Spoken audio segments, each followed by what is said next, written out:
Does Castillo get into the verification side of things? That's a fair point. It seems to rely mostly.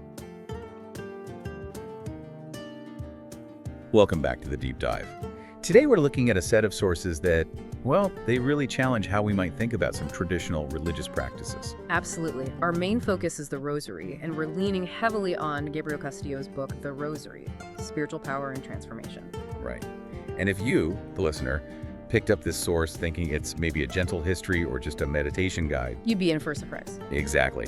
Castillo's approach is much more dynamic, more active. He doesn't frame this devotion as just a quiet routine. No, he sees it as a living force, something potent.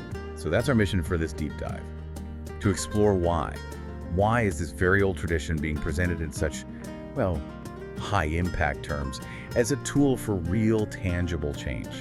Okay, let's unpack this. Well, the language is probably the first big signal. Castillo doesn't just call it a prayer, he calls it a spiritual weapon. A weapon. That immediately grabs your attention. It really does, and it completely pushes aside any idea of this being, a passive thing. A weapon is active, you use it for something. And the objectives he mentions are huge. Massive. The source claims it can, quote, transform lives, heal wounds, and protect souls from evil. That suggests a direct kind of engagement with spiritual challenges. That intensity is really compelling, I think, especially if you're interested in measurable results or outcomes.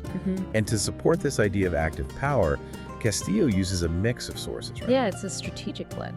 He pulls from official church teaching and scripture, sort of the foundational authority, but then combines that with what the book calls countless real-life testimonies. It's an interesting approach, trying to satisfy both institutional validation and modern personal experience. And that blend seems designed specifically to show this spiritual weapon actually works. The results mentioned in those testimonies, they aren't small things. No, definitely not subtle. We're talking reports of actual miracles, significant conversions, people finding profound peace when things are chaotic. These are claims of, external changes, not just feeling a bit better. Okay, but that raises a key question, especially for maybe a skeptical listener. How does the source handle claims of actual verifiable miracles? Does Castillo get into the verification side of things? That's a fair point. It seems to rely mostly on the weight of the testimonies themselves, the consistency across different people, different situations. That seems to be presented as the evidence. So the argument is essentially that the widespread reported outcome is the proof. Pretty much. But what he really emphasizes alongside that is how accessible this power is supposed to be. Ah, right. The source is very clear. This is not only for saints or the deeply religious.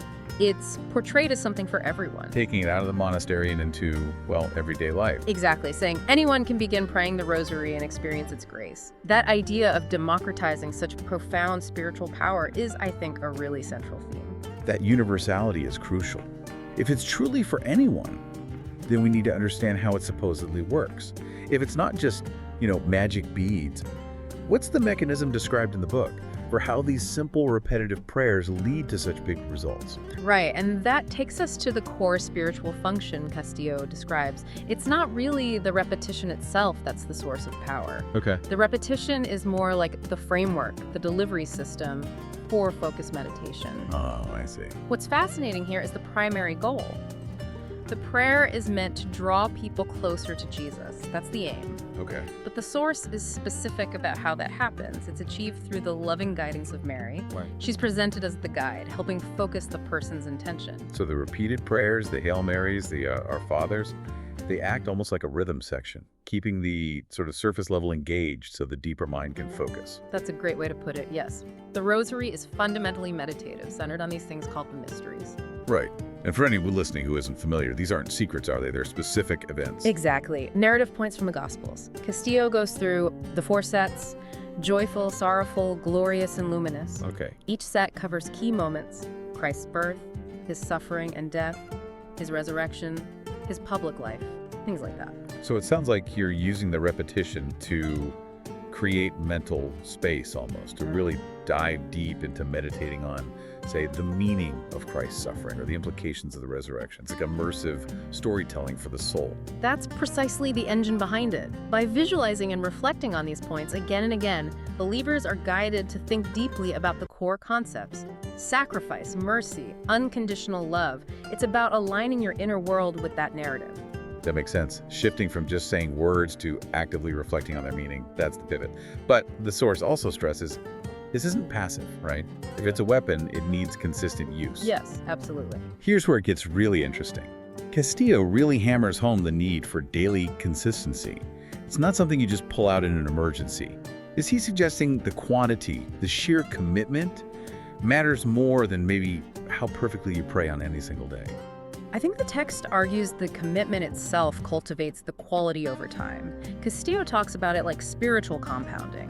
Consistency is what changes things because it allows the slow, steady rewiring of your thoughts and habits. Okay, like building a skill. Exactly, like learning an instrument. You don't become great by practicing intensely once a month. It's the daily effort, even the okay days, that adds up. The source suggests praying faithfully every day unlocks this deep spiritual strength and brings real peace of mind. And that internal peace, does the source say it has outward effects? It mentions a contagious faith that inspires others. How does that work, according to Castillo? It's presented as something people can actually see. When someone finds genuine inner peace through this consistent practice, they naturally project a certain calm, maybe patience, a kind of steady belief. So it's not about actively trying to convert people. Less about that and more about just being a testament to the practice. That inner peace translates into a stable, maybe even attractive presence externally. And according to the source, people notice that strength, that centeredness, and might ask about it. So the devotion transforms the person, and that person then becomes sort of a quiet inspiration. So the book is trying to be both things at once, a practical how-to guide and also a collection of motivational stories. It teaches the meditation on the mysteries and then tries to inspire you with these accounts of miracles, urging you to pray faithfully and witness firsthand. Witness firsthand the miracles God can work. Yeah, that's the core message. So what does this all mean?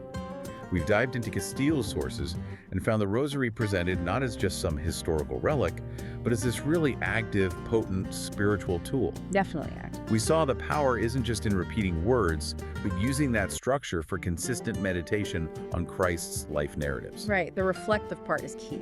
And ultimately, the argument is that this path to transformation is open to anyone.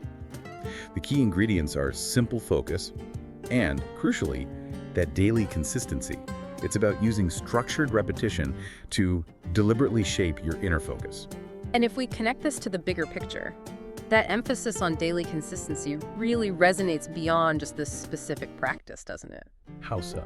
Well, Castillo gives us a spiritual framework, Mary guiding focus onto Christ, but the underlying principle applies almost anywhere. Ah, I see where you're going. Whether you're learning a skill, trying to change a habit, build a relationship, whatever it is, that power often lies in the small, daily, intentional efforts piling up over time. Right, the cumulative effect. Exactly. So maybe the final thought for you, listener, to consider is this. Think about the hidden power in any simple, repetitive, intentional practice in your own life. Doesn't matter the field.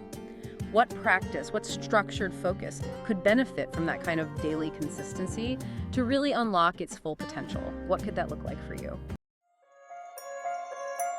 Grab Power of the Rosary by Gabriel Castillo. Now on sale, $12.95. Don't miss this chance and build good habits and achieve remarkable results. Buy now today.